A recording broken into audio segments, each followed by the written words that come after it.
देखिए हर खबर यहीं पर। सब्सक्राइब कीजिए TV9 भारतवर्ष।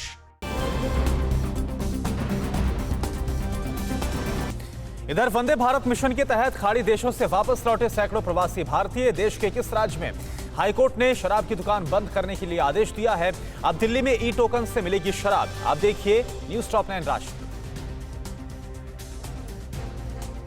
इधर वंदे भारत मिशन के तहत विदेशों से भारतीय आने शुरू हो गए। खाड़ी देश से 3 विमानों ने लैंड किया। देर रात दुबई से 360 से ज्यादा यात्रियों को लेकर चेन्नई एयरपोर्ट पर 2 विमान और बहरीन से भी 182 यात्री को लेकर कोच्चि एयरपोर्ट पर 1 विमान लैंड किया।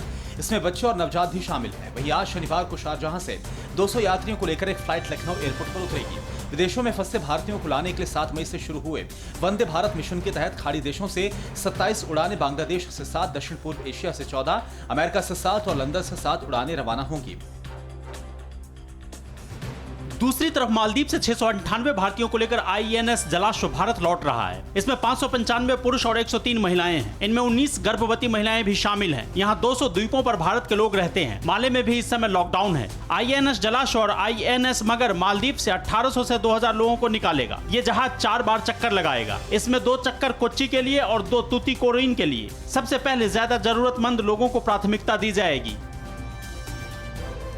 केंद्रीय गृह मंत्री अमित शाह ने शुक्रवार को नई केंद्रीय बलों के निदेशक जनरलों के साथ एक समीक्षा बैठक की। अमित शाह ने केंद्रीय सशस्त्र पुलिस बलों में कोरोना वायरस संक्रमण के बढ़ते मामलों पर चिंता व्यक्त की। बैठक के दौरान अमित शाह ने अर्धसैनिक बलों के बीच संक्रमण के और प्रसार को रोकने के उपायों पर चर्चा की है।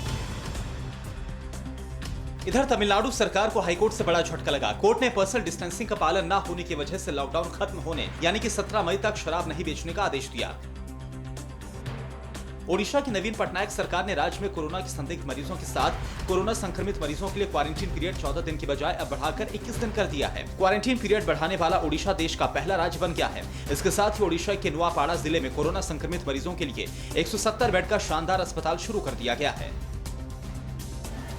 कोरोना संकट की वजह से इकॉनमी पर असर के बीच मूडीज इन्वेस्टर सर्विस का अनुमान है कि 2020-21 में भारत की GDP ग्रोथ 0% रह सकती है। 25 मार्च से लागू लॉकडाउन की वजह से भारत की GDP ग्रोथ कमजोर हुई है। मूडी ने भारत को नेगेटिव आउटलुक के साथ बार 2 रेटिंग दी है। रेटिंग एजेंसी का अनुमान है कि वित्तीय वर्ष 2021-22 में GDP की ग्रोथ 6.6% रहेगी। कैलाश मानसरोवर यात्रा अब सिर्फ 1 हफ्ते में पूरी कर ली जाएगी। रक्षा मंत्री राजनाथ सिंह ने वीडियो कॉन्फ्रेंसिंग के जरिए शुक्रवार को नई सड़क का उद्घाटन किया। ये सड़क पिथौरागढ़ के धारचूला से चीन सीमा के लिपुलेख तक है। BRO ने करीब 17,000 फीट की ऊंचाई पर इस सड़क को तैयार किया है। तवा घाट से आगे घटिया बगड़ तक 19.5 किलोमीटर की सिंगल लेन रोड है, जिसे डबल लेन किया जा रहा है। अब मानसरोवर की यात्रा कम खर्च में 2 से 4 दिन में कर ली जाएगी।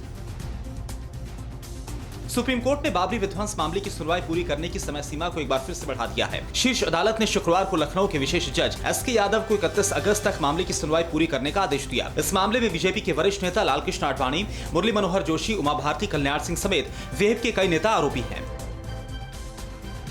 CBSE ने 10वीं और 12वीं क्लास की बची हुई परीक्षाओं की तारीखों का ऐलान कर दिया है।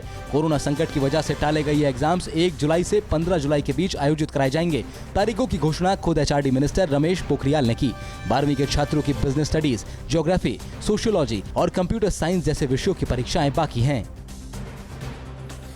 परवाह देश की, सोमवार से शुक्रवार रात 10 बजे TV9 भारतवर्ष पर।